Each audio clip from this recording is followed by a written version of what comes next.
আজ আবার আপনাদের সামনে কেকের রেসিপি নিয়ে হাজির হয়ে গেলাম। তো দেখেই বুঝতেই পারছেন কতটা সুন্দর দেখতে হয়েছে।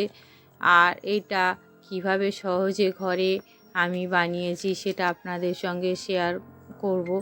তবে এই ভিডিওতে আপনারা প্রথম থেকেই শেষ পর্যন্ত ভিডিওটা দেখবেন, প্লিজ কাটবেন না। আর কতটা কেকটা স্পঞ্জি হয়েছে আপনারা তো দেখেই বুঝতেই পারছেন। তো চলুন দেখে নেওয়া যাক কীভাবে এই সুন্দর কেকটা আমি বানিয়েছি। সামনে তো বড়দিন রয়েছে, আপনারা অবশ্যই দেখলে ভিডিওটা নিজেরা বাড়িতে বানিয়ে নিতে পারবেন। তো তার জন্য কিভাবে এটা বানাতে হয় সেটা দেখে নেওয়া যাক। প্রথমে আমি একটা মিক্সিং জার নিয়েছি। আজ আমি ইলেকট্রিক বিটার ছাড়া মিক্সিতে কিভাবে স্পঞ্জি কেক বানানো যায়, যাদের অনেকের তো বাড়িতে হয়তো ইলেকট্রিক বিটার থাকে না, তো সেজন্য কিভাবে মিক্সিতে বানায়। তো আমি 1 পিস ডিম নেব এখানে। তো 1 পিস ডিম নিলাম। ডিমটা আমি ফাটিয়ে মিক্সিতে নিয়ে নেব। তারপরে এটা আমি একটু ব্লেন্ড করে নেব 1 থেকে 2 মিনিট মতো। এবার ডিমের মধ্যে আমি হাফ কাপ মেজারমেন্ট কাপ মেপে চিনি নেব। আর চিনিটা দেখেই বুঝতে পারছেন বড় দানার চিনি। তো এটা আমার কিন্তু গুঁড়ো করলে পুরো এই কাপটা ভরে যাবে। তো সেই জন্য আমি দানাটা তো বড়, সেই জন্য আমি হাফ কাপ নিয়েছি। আর আমি এই কাপ মেপেই কিন্তু প্রত্যেকটা ইনগ্রিডিয়েন্টস নেব। তো তারপরে ওর মধ্যে ওই কাপের 1/4 ভাগ সাদা তেল বা সয়াবিন অয়েল নিয়ে নেব। তারপরে আবারও 1 মিনিট মতো ব্লেন্ড করে নেব। ব্লেন্ড করে নেওয়া হয়ে গিয়েছে দেখতেই পাচ্ছেন। তো এবার ওর মধ্যে আমি হাফ কাপ লিকুইড দুধ দিয়ে দেবো। ওটা আমি নর্মাল টেম্পারেচারে রাখা সেটা দিয়ে দিলাম। ওই কিন্তু আমি একই কাপ মেপেই দিচ্ছি। আর আপনারা অবশ্যই এরকম যে কোনো কাপ মেপে নেবেন, কিন্তু এরকম একটাই কাপ মেপে নেবেন, তাহলে দেখবেন কেকের ব্যাটারটা পারফেক্টই হবে। আমার এখানে 240 ml এর কাপ। তো তারপর এটাও আমি ব্লেন্ড করে নেব। ব্লেন্ড করে নেওয়া হয়ে গিয়েছে দেখতেই পাচ্ছেন। এবার সুজি নেব। আর রঙটা কিন্তু দেখেই বুঝতেই পাচ্ছেন কালারটা কিন্তু চেঞ্জ হয়ে রয়েছে, সাদা হয়ে গিয়েছে। এখানে আমি সুজি দেব ওই কাপের 1 কাপ সুজি। বেকিং পাউডার দেব আমি ওর মধ্যে 1 চামচ। আর বেকিং সোডা সেটা আমি দেব হাফ চামচের একটু কম মতো।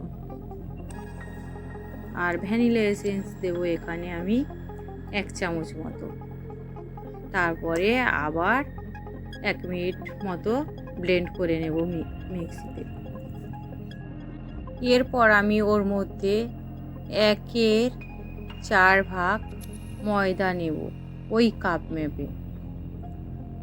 তারপর আবারও একটু 1 মিনিট মতো ব্লেন্ড করে নেব। ব্লেন্ড করে নেওয়া হয়ে গেছে দেখতেই পাচ্ছেন। এবার আমি একটা স্প্যাচুলার সাহায্যে একটু দেখিয়ে দেব ব্যাটারের ঘনত্বটা। তো দেখেই বুঝতেই পাচ্ছেন ব্যাটারের ঘনত্বটা তো এই রকমেরই ব্যাটারের ঘনত্বটা হবে। তো এবার আমি এটা সাইডে সরিয়ে রেখে কেকটা যেখানে ব্রেক করব সেই কেক টিনটা বা মোল্ডটা আমি রেডি করে নেব। টিনের মধ্যে আমি অল্প সাদা তেল নিয়ে নিয়েছি। তারপর হাত দিয়ে একটু লাগিয়ে দেব। তারপর অল্প একটু ময়দা কেক টিনের গায়ে ছড়িয়ে একটু চারিদিকটায় লাগিয়ে নেব। তো দেখেই বুঝতেই পারছেন লাগানো হয়ে গিয়েছে। এবার আমি ব্যাটারটা ঢেলে নেব। আর ব্যাটারটা কিন্তু আমি একটু উপর থেকেই ঢালবো।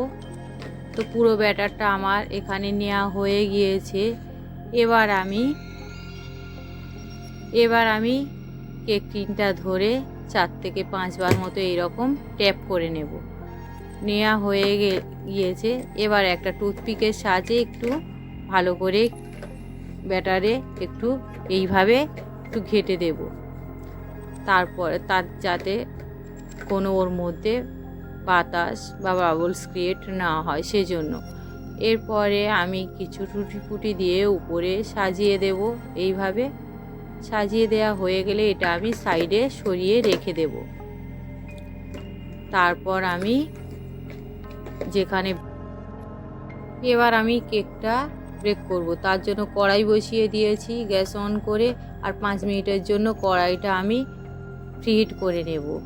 তো 5 মিনিট ফ্রিট করে নেওয়া হয়ে গিয়েছে। এবার কড়াইয়ের ঢাকাটা খুলে নেব, তারপর ওর মধ্যে একটা স্ট্যান্ড বসিয়ে দেব, দিয়ে আমি কেক টিনটা ওর উপরে চাপিয়ে দেব। তারপর ঢাকাটা বন্ধ করে আমি 15 মিনিট মিডিয়াম আছে আর 30 মিনিট লো আছে রেখে বেক করে নেব। এবার আমি 45 মিনিট পরে ফিরে এসে দেখাচ্ছি। দেখুন কেকটা কত সুন্দর হয়েছে, আর দেখে মনে হচ্ছে পারফেক্ট হয়েছে। তবু আমি একটু দেখিয়ে দিচ্ছি একটা টুথপিক, একটু আমি এটা একটু গেঁথে দেখাবো, তাহলে আপনারা বুঝতেই পারবেন। দেখুন একটু হাতে লেগে আসছে না, আমার কেক হয়ে গিয়েছে ব্রেক করা। তো এবার এটা আমি ঠান্ডা করে নেব। তারপর ঠান্ডা করার পর আমি এটা মোল্ড আউট করে নেব।